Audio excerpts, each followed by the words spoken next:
बिस्मिल्लाहिर्रहमानिर्रहीम। अस्सलाम अलैकुम। इस्लाम के 5 अरकान। इस्लाम के 5 बुनियादी अरकान हैं। नंबर 1 शहादत, नंबर 2 नमाज, नंबर 3 रोज़ा, नंबर 4 ज़कात, नंबर 5 हज। शहादत के मायने हैं एक अल्लाह की गवाही देना और उसके रसूल पर यकीन रखना है, और कोई शख्स कलमा शहादत पर यकीन नहीं रखता है तो उसे मुसलमान नहीं माना जाएगा। इस्लाम में दाखिल होने के लिए कलमा शहादत का पढ़ना और उस पर यकीन रखना लाजमी है। कलमा शहादत ये है, अशहदु अल्ला इलाहा इल्लल्लाह वहदहु ला शरीका लहु व अशहदु अन्ना मुहम्मदन अब्दुहु व रसूलुहु। नंबर 2 नमाज। नमाज इस्लाम का दूसरा और सबसे अहम अरकान है। एक मुसलमान पर 5 वक्त की नमाज का पढ़ना फ़र्ज है।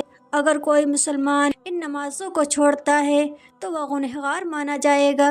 हज़रत मोहम्मद सल्लल्लाहु अलैहि वसल्लम के दौर में जब भी कोई गैर मुस्लिम इस्लाम कबूल करता तो उसे सबसे पहले नमाज पढ़ना सिखाया जाता। मोहम्मद सल्लल्लाहु अलैहि वसल्लम ने फरमाया कि क़यामत के दिन सबसे पहले हिसाब नमाज का होगा। याद रहे, नमाज किसी भी हालत में माफ़ नहीं। नंबर 3 रोज़ा। इस्लामी महीने रमज़ान में सूरज के निकलने से पहले से लेकर सूरज के डूबने तक बगैर खाए पिए रह कर अल्लाह की इबादत करने का नाम रोज़ा है। हर मुसलमान मर्द और औरत पर रोज़ा रखना फ़र्ज है। सुबह सादिक यानी सूरज निकलने से पहले खाना खाने को सहरी कहा जाता है। रोज़ा रखने का मतलब सिर्फ खुद को भूखा रखना नहीं है, बल्कि रोज़ा सिर्फ अल्लाह के लिए है। ये एक ज़रिया है जिसके ज़रिए आप गरीबों की भूख का दर्द समझ सकें। जानबूझकर रोज़ा छोड़ना और उसका न रखना बहुत बड़ा गुनाह है।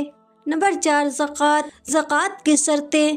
ज़कात देने वाला मुसलमान और बालिग हो, उसे हर साल अपनी आमदनी का 2.5% गरीबों को दान देना ज़रूरी है। मुसलमान हर साल अपनी आय का 2.5% हिस्सा गरीबों में दान करते हैं, जिसे ज़कात कहा जाता है।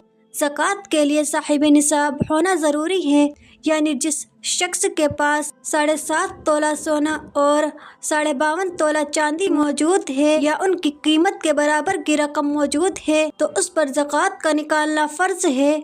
अल्लाह का कुरान में इरशाद है कि नमाज कायम करो और ज़कात अदा करो। ज़कात देने वाला मुसलमान और बालिग हो, क्योंकि नाबालिग पर ज़कात फ़र्ज नहीं।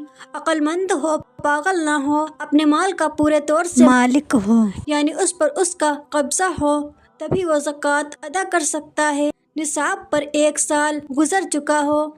नंबर 5 हज। मुसलमान हर साल इस्लामी महीने जिलहिज्जा में सऊदी अरब के शहर मक्का में ज़ियारत के लिए हाजिर होकर वहाँ पर जो मखसूस इबादत करते हैं उसे हज के नाम से जाना जाता है। इस्लाम में हर उस मुसलमान पर जो हज करने की सलाहियत रखता है उसका हज करना फ़र्ज करार दिया गया है। इस्लाम के 5 अरकान में शामिल है। दोस्तों, ये थे इस्लाम के 5 अरकान। दोस्तों, अगर आपको मेरी वीडियो अच्छी लगी हो तो चैनल को सब्सक्राइब करें और वीडियो को लाइक करें, शेयर करें। जज़ाकल्लाह खैर।